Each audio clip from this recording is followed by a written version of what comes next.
Hey guys, insight number 1 here. I'm going to do these real quick this week because I'm on holiday. Today's actually Christmas Day when I'm filming, but look at my locale.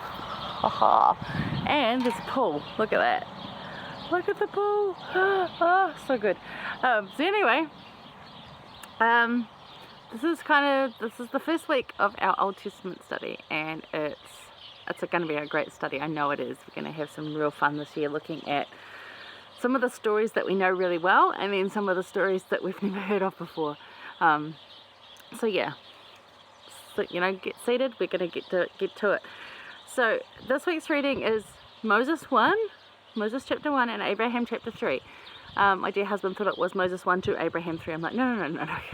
Now, just to cover quickly, where did these books come from?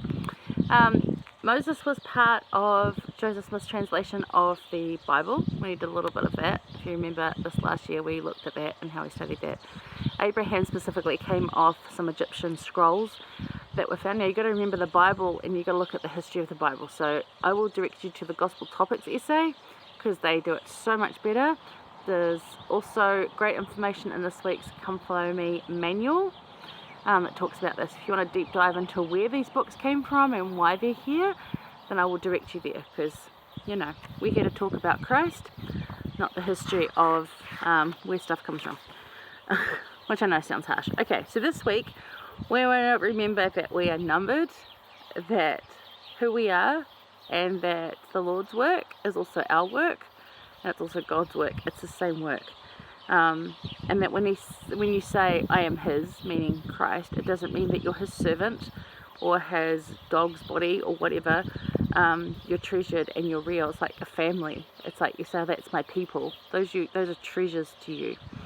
And also when he says things like, because you'll hear this a lot, I'll multiply this, I'll multiply that. He will multiply you, meaning he's going to make you better than you were before.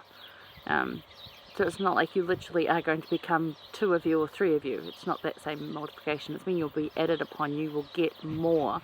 You will become more. That's what he's talking about. So we're going to go first to Moses 1 verse 12, which says, now this is, again, a little bit of background. This is the conversation that, most of you have seen Prince of Egypt, or, our Christmas tradition for a good million years, and my grandparents were alive, was to watch Cecil B. DeMille's 10 Commandments, which takes seems like 100 hours, but anyway, I think it's like 4 hours long. And this is the experience Moses had talking to Jesus, and when Jesus appeared as that burning bush in that sacred area. So this actually expounds on the fact that Satan came first and tempted him.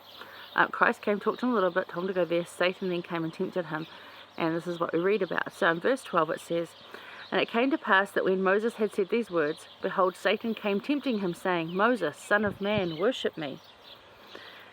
And my question to you is, or my statement to you is, the difference in your life in knowing Christ. Because this is what happened to Moses. He knew Christ. He'd already had spiritual experiences. He had been taught and educated by Jethro, his father-in-law, at this point, and knew Christ. And he recognized the difference because he knew that Christ wouldn't come in with flattery. So in this verse you see Satan tries to get Moses to worship him. He calls him son of man, as in the son of the world. Like, you were, the son of a pharaoh in Egypt. You were this. We've all read that. We kind of know that background. But Moses sees through this because he just does, because he knows who he is, and he tells him to get lost. Then Christ shows him all from start to end, really everything. Us, before, the whole lot, the whole thing, the whole plan, all the other worlds. And then Moses sees just how small is, and that following Christ is magnificent. And that's how we become better, become something. Because really we are, when you look at all the people that have ever lived, how would we matter? And yet we do. Remember, we are all numbered, not literally 1, 2, 3, 4, 5, but we are counted. We count, we matter to Christ and to our heavenly parents and to heaven. And with the billions of people in all the different worlds, that's a lot. And you know, I can't imagine how that happens, but it does. But yeah, that if you ever sort of wonder if it's Christ or Satan talking to you, Satan will come in using flattery. Christ will compliment you, but he'll also say, come, I'll help you, I'll do it with you. Come, we've got this job to do, come with me. Or go help that person, or go do that. That's how Christ talks to you.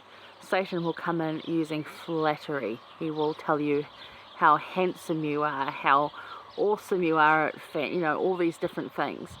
Whereas I found Christ will give you just this, well done, you did really good, after the fact, not before he wants you to do something. So remember that Satan comes in with flattery. And knowing Christ, if you know Christ, you will know the difference. So my thought from this one is from Howard W. Hunter. He said, we must know Christ better than we know him. We must remember him more often than we remember him. And we must serve him more valiantly than we serve him. So do more.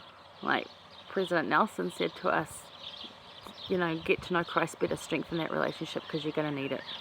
So before Satan comes in tempting you with flattery, get to know Christ so you can tell the difference. So that's what happened here. Alright, that was number 1. Hang around for input number 2.